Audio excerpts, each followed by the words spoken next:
তোমাদের একটা নাটক দেখেছি, তোমাদের নাটক, এটা আমাদেরই গল্প।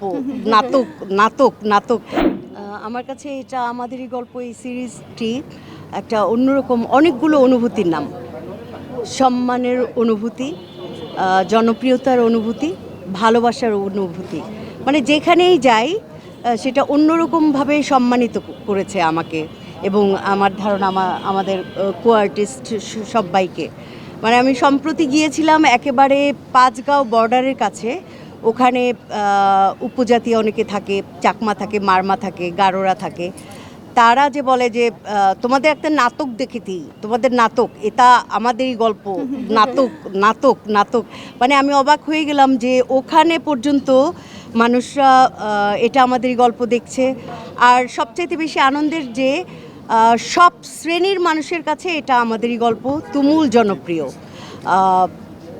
একজন সিএনজি ড্রাইভারও ঘাড় ঘুরিয়ে বলে, ও এটা আমাদেরই গল্পের মা আপনি। আবার একদম এলিট ক্লাস তারাও এই প্রশংসাটা করেন। এটা আমাদের সার্থকতা, এটা আমাদের পরিচালক মোহাম্মদ মুস্তফা কামাল রাজের সার্থকতা। যদিও উনি প্রশংসা করা পছন্দ করেন না, উনি খুবই বিব্রত হন। আমি আর কিছু বলতে চাই না, সবাই বলুক।